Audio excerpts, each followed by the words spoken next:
গোটা মুর্শিদাবাদ জেলার বিভিন্ন প্রান্তের পাশাপাশি মুর্শিদাবাদের ডোমকল থানার বিভিন্ন এলাকায় অকাল বৃষ্টির দেখা মিলল হঠাৎ শনিবার দুপুরের পর থেকে। আর এই বৃষ্টিতেই ব্যাপক সমস্যার মুখে পড়েছেন স্থানীয় এলাকার মানুষজন। 12 বছরের একটি কিশোর নিখোঁজ হয়ে যায়, আর সেই কিশোরকে উদ্ধার করে তার মায়ের কোলে ফিরিয়ে দিল ভগবানগোলা থানার পুলিশ।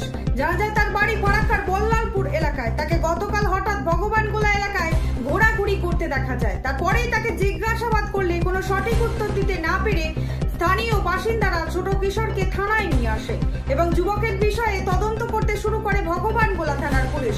তারপরেই পরিবারের সঙ্গে যোগাযোগ করতে পেরে পুলিশ তৎক্ষণাৎ পরিবারের লোকজনকে ডেকে তার মায়ের কোলে ফিরিয়ে দেয় ভগবানগোলা থানার পুলিশ। এ বিষয়ে সাধুবাদ জানিয়েছে ভগবানগোলা থানার ওসি বিশ্বজিৎ হালদার সহ তার পুলিশ দলকে। তো 2 বছর আগে সাপের আতঙ্কে ঘর ছেড়েছিল ফুলপুর কলোনির বাসিন্দা, আর গত 2 বছর পর দেখা গেল ভয়ঙ্কর আকৃতির সাপ, আর তাতেই আতঙ্কিত এলাকার মানুষ। গত 2 বছর আগে সাপের আতঙ্কে ঘর ছেড়েছিল মুর্শিদাবাদ জেলার রানীতলা থানার ফুলপুর কলোনি এলাকার বাসিন্দা, কারণ সাপের কামড়ে মৃত্যু হয়েছিল 4 জন মানুষের, জখম হয়েছিল 15 জনেরও বেশি মানুষ। আর সেই আতঙ্ক আজ আবারও পুনরায় দেখা গেল ফুলপুর কলোনি এলাকায়। আজ একটি কাঁচা বাড়ি ভেঙে পাকা বাড়ি করবার কাজ চলছিল, আর সেই সময় বেরিয়ে আসে ভয়ঙ্কর আকৃতির সাপ। আতঙ্কিত হয়ে পড়ে ওই বাড়ির মানুষ, আর সেই সাপ দেখে হাজার হাজার মানুষের দল নামে।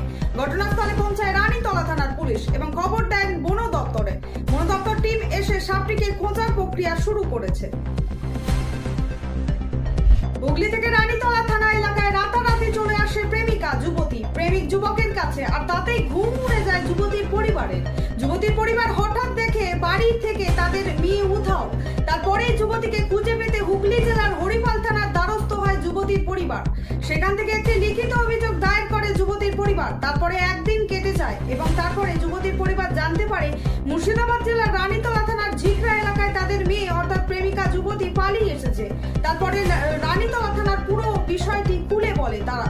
তারপরে এই রানীতলা থানার ভারপ্রাপ্ত আধিকারিক অরিজিৎ ঘোষ সহ তার পুলিশ দল যুবতীকে উদ্ধার করে থানায় নিয়ে আসে এবং হুগলি জেলার হরিপাল থানার খবর দিলে হরিপাল থানায় পুলিশ ও যুবতীর পরিবার রানীতলা থানায় পৌঁছায় এবং রানীতলা থানার পুলিশ যুবতীকে হরিপাল থানায় পুলিশের হাতে তুলে দেন রানীতলা থানার পুলিশ। উড়িষ্যায় কাজে গিয়ে উড়িষ্যা পুলিশের হাতে গ্রেপ্তার, তার কথা ভেবে চিন্তিত গোটা পরিবার। গত 20 দিন আগে কাজে গিয়েছিল যুবক সাগর শেখ, তার আনুমানিক বয়স 19 বছর। তারপরেই গত 4 দিন থেকে সে নিখোঁজ, তার কথা ভেবে চিন্তিত গোটা পরিবার।